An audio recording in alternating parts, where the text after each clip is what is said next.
गांव एकदम शांत था, बिल्कुल शांत। पहाड़ियों में बसा ये गांव एक अजीब सी खामोशी में डूबा हुआ था। गांव वाले धीमी आवाज में बातें करते थे। उनके चेहरों पर एक डर साफ दिखाई देता था, जिसे वो छुपा नहीं पा रहे थे। गांव के ऊपर एक पुराने किले का खंडहर था। ये एक पहाड़ी पर बना था, जैसे डूबते सूरज के सामने एक खामोश पहरेदार। गांव वालों का मानना था कि इसमें भूत रहते हैं। वो अजीब आवाजों और डरावनी परछाइयों की कहानियां सुनाते थे, जो इसकी टूटी हुई दीवारों के अंदर नाचती थीं। सूरज ढलने के बाद कोई भी किले के पास जाने की हिम्मत नहीं करता था। कहा जाता था कि इस किले में बेचैन आत्माएं रहती हैं, जो इस दुनिया और अगली दुनिया के बीच फंसी हुई हैं। रात में उनकी दर्द भरी चीखें घाटी में गूंजती थीं, जिससे गांव वालों की रूह कांप जाती थी। किला एक काले अतीत की याद दिलाता था, एक ऐसा अतीत जिसे गांव वाले भूलना चाहते थे। रवि शहर का एक नौजवान लड़का था। वो गर्मियों की छुट्टियों में अपने दादाजी से मिलने गांव आया था। उसने भूतिया किले के बारे में कहानियां सुनी थी, लेकिन उसने उन्हें अंधविश्वास समझकर टाल दिया था। रवि पढ़ा लिखा और समझदार था। उसे भूत प्रेत में विश्वास नहीं था। एक दोपहर अपनी उत्सुकता के कारण रवि ने खंडहर देखने का फैसला किया। वो किले के रहस्य की ओर खींचा चला गया, एक ऐसा रहस्य जिसे वो सुलझाने की ठान चुका था। अपने दादाजी की चेतावनियों को नजरअंदाज करते हुए रवि किले की ओर चल पड़ा।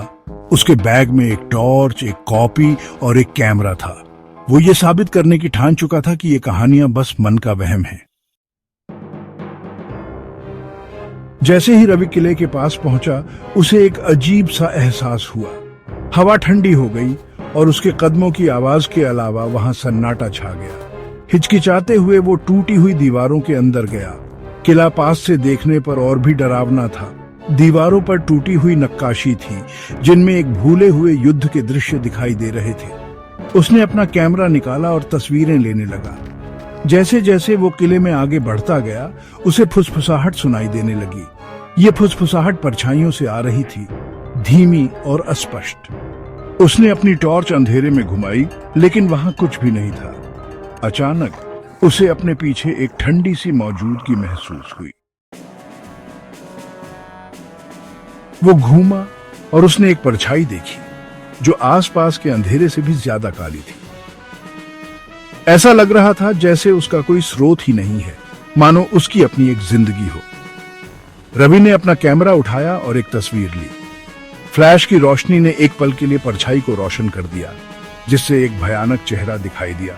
एक कंकाल जैसी आकृति, जिसकी आंखें अजीब हरी रोशनी से जल रही थी। रवि डर के मारे पीछे हट गया।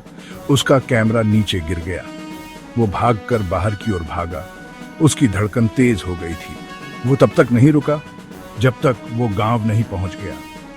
उसने गांव वालों को बताने की कोशिश की कि उसने क्या देखा था, लेकिन उन्होंने बस अपना सिर हिलाया। उनके चेहरों पर डर और दया के भाव थे। अगली सुबह रवि कुछ गांव वालों के साथ किले पर वापस गया, लेकिन उसका या उसके सामान का कोई निशान नहीं था। जमीन पर बस उसका टूटा हुआ कैमरा पड़ा था। आखिरी तस्वीर उस भयानक सच्चाई की एक खौफनाक याद थी। गांव वालों को पता था कि रवि भी भूतिया खंडहर का शिकार बन गया है। उसकी कहानी सायों के गांव की कहानी में एक और डर का अध्याय जोड़ गई।